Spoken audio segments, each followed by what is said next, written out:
Paano ba?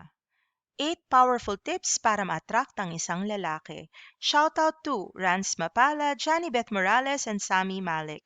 For topic requests and shoutout requests, please like this video, subscribe, and leave a comment down below. Let's start the video. Tip number 1. Maging bukas sa mga bagay na gusto mo tungkol sa kanya. Naniniwala ka ba na kapag maganda ang pakiramdam mo sa isang tao, mas gugustuhin mo pang makasama siya? Sa pamamagitan ng pagiging bukas mo tungkol sa mga katangian na gusto mo tungkol sa isang lalaki, inaanyayahin mo siyang gugulin pa ang panahon niya sa'yo. Ipaalam mo sa kanya ang mga katangiang hinahangaan mo sa kanya at baka kung gusto ka rin niya, no, kung naaakit siya sa'yo, ay mas mai-interes pa siya na maging makasama ka dahil magaan ang pakiramdam niya sa pakikipag-usap sa'yo. Habang tumatagal ang panahong magkasama kayo, mas makikilala ka niya at makikita ang mga katangiang magdudulot upang magustuhan ka rin niya. Karamihan ng mga lalaki, sa totoo lang, oblivious sila or hindi nila alam kung ang babae ay may gusto sa kanila o wala. At karamihan ng mga lalaki ay actually torpe. Marami ring lalaki na sila ang lalapit sa'yo, pero may mga lalaki na takot magsabi sila na may gusto sila sa'yo. So, isa sa mga bagay na pwede mong gawin is magpahiwatig na actually, no, hinahangaan mo sila. Hindi mo kailangang sabihin na crush mo siya o na gusto mo siya dahil that might be too forward, baka matakot naman siya. Pero pwede mo siyang purihin. Sabihin mo, alam mo, hinahangaan kita kasi ang tali-talino mo. Or, alam mo, cute ka rin pala, no? So, bigyan mo siya ng konting senyales na may pag-asa siya sa'yo. Dahil kung may gusto siya sa'yo, malalaman niya na, mukhang pwede ko siyang lapitan. No? Pwede kong subukan. Tip number 2. Kailangan confident ka rin sa iyong sarili because nothing is more attractive than confidence. Maging komportable ka sa taas at sa timbang mo, sa itsura mo, even if hindi ka perfect. O siguro may konti kang pimple, siguro medyo chubby ka, but always dress your best and know that you will be attractive to the right person. Kapag nangingiwi ka kasi hindi ka sigurado, uncomfortable ka sa itsura mo or sa sarili mo, napapansin ito ng lalaki and mas napapansin niya yung mga bagay na kinai-insecure mo. Pero kung magaling ka magdala ng damit, magaling ka magdala ng sarili mo, nakakaakit ito sa mga lalaki. Paano ka magugustuhan ng isang tao kung hindi mo rin gusto ang sarili mo, 'di ba? Kailangan mong matutunang tanggapin ang mga bagay na meron ka sapagkat ito ang dahilan ng pagiging unique mo. Kapag nagawa mo ito, mas magiging confident ka sa sarili mo. Isa rin ito sa mga dahilan kung ba't magugustuhan ng isang lalaki ang isang babae. Kasi kung hindi mo gusto sarili mo, 'di ba? Ba't siya magkakagusto sa'yo?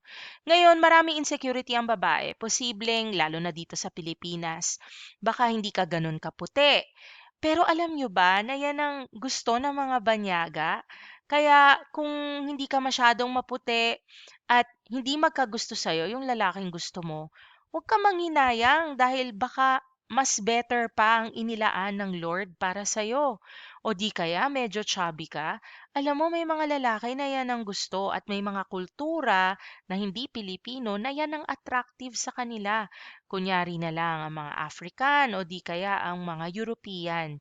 Kaya huwag kang matakot na mahalin ang iyong sarili dahil kung hindi gusto ng isang lalaki ang hubog ng katawan mo o ang itsura mo, marami pa diyang iba. Tip number 3, iparamdam mo sa kanya na kailangan mo ang tulong niya. Upang magustuhan ka ng isang lalaki, kailangan matrigger mo ang isang bagay na nasa kailalim-laliman ng kanyang pagkatao. Kailangan niyang maramdaman na siya ang provider at tagapagtanggol mo. Kailangan niyang maramdaman na siya ang hero mo. Kailangan niyang ma-feel ang kanyang pagkalalaki. Parte ng bumubuo sa lalaki ang kagustuhang makapagbigay at makapagtanggol sa ibang tao. At kapag natagpuan niya ang taong may kailangan sa kanya, gugustuhin niya makasama ito sapagkat siya ang nagbibigay sa kanya ng ganitong layunin. Nagkakaroon ng purpose ang buhay niya. Parang mas nararamdaman niya na macho siya, na lalaki siya. So, maliliit na bagay lang ito. Pwede ka magpatulong sa assignment mo kung kayo ay nasa eskwela. Kung ikaw naman ay nasa trabaho, pwede ka magpatulong sa iyong trabaho, 'di ba? So, yung maramdaman niya na meron kang pakinabang sa kanya, na makakaambag siya sa buhay mo ay napaka-attractive sa isang lalaki. They need to feel needed, ika nga. Tip number 4, maging totoo ka sa iyong sarili. Walang patutunguhan ang pagpapanggap upang magustuhan ka ng lalaking gusto mo. Darating ang panahon na hindi mo na rin kayang ipagpatuloy ang pagpapanggap mo. Kung gugustuhin ka ng isang lalaki sa mga bagay na hindi naman totoo sa'yo, matidisappoint ka lang sa bandang huli. Kalaunan, malalaman rin ng lalaki ang tunay na ikaw at magiging dahilan ng kanyang pagkawalang gana ang pagpapanggap na ginawa mo noong umpisa. Kunyari, hindi ka naman talaga mahilig mag-gym, pero pipilitin mo dahil gusto mo siya. Hindi mo naman kayang gawin yan araw-araw habang buhay kung hindi mo naman ito interes talaga, no? So, mas mainam na maging honest ka rin sa isang lalaki. Kung hindi mo naman gusto ang isang bagay, aminin mo na lang sa kanya at maghanap kayo ng common ground para sa inyong dalawa. Tip number 5, huwag mong maliitin ang iyong sarili. Paano ka gugustuhin ng isang lalaki kung mababa ang tingin mo sa sarili mo? Kung minamaliit mo ang sarili mo? Mahirap para sa isang lalaki ang tanggapin at gustuhin ka kung mababa ang iyong self-esteem. Makakatulong na maging confident ka sa pakikitungo sa ibang tao. Tiyak na gusto mo ang isang tao dahil confident din sila sa kanilang sarili at ganun din ang mga lalaki. Ayaw niya yung kailangan niya pa ikaw i-reassure ng reassure dahil nakakapagod rin yun. Yung lagi mo itatanong na nagagandahan ka ba sa akin, baka may gusto ka ng iba. Ayaw yun ng mga lalaki, allergic sila doon. Tip number 6, gamitin mo ang wikang naiintindihan niya. Malimit nating naririnig na mahirap para sa isang lalaki ang ipahayag ang kanyang emosyon. Ito ay sa kadahilanang bahagi ito ng kanyang biology. Ipakita mo na logical ka mag-isip sa pamamagitan ng mga pamamaraang ginagamit mo upang bigyang solusyon ang isang problema. Isa rin sa wika na naiintindihan ng isang lalaki ay ang pagpaplano at pagiging sistematiko sa paglutas ng mga bagay. Kapag nagawa mo ito ay tiyak na bukod-tangi ang tingin niya sa'yo sapagkat hindi lahat ng babae nakakagawa nito. Hindi ko ibig sabihin na iibahin mo ang iyong pagkatao para lang mapasaya ang isang lalaki. Pero, yung wika na naiintindihan kasi nila is very straightforward. Huwag ka na magpakipot. Kunyari, interesado ka sa kanya. Pwede mo namang ipahiwatig na, "Uy, alam mo, naku-cutean ako sa'yo." Tapos, kung ang response niya ay, may girlfriend na ako eh, wala, wag kang ma-hurt, 'di ba?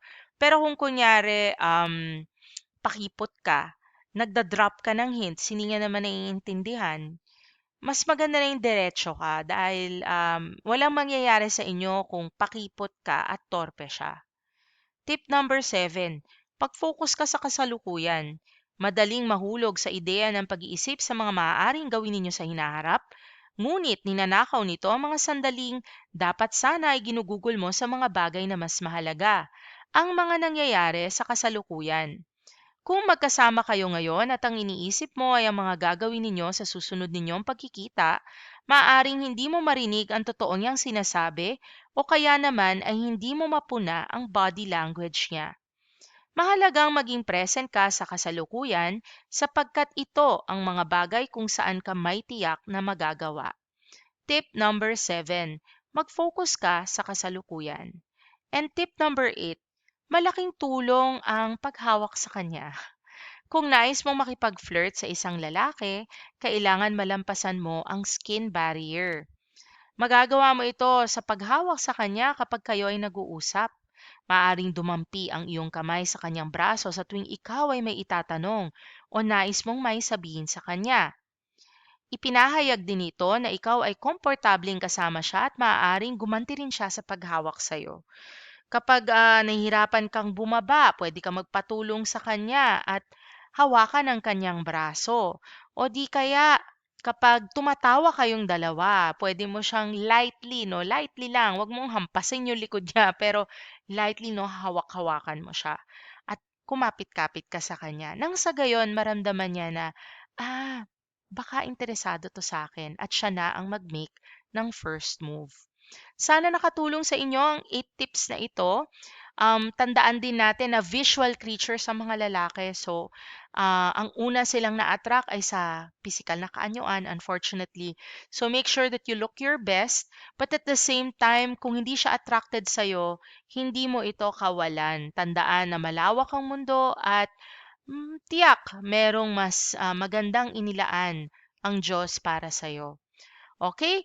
Maraming salamat sa pagnood. For topic requests and shoutout requests, please like this video, share, subscribe, and leave a comment down below. And we hope to see you in future videos of the Paano Ba Tagalog How To channel.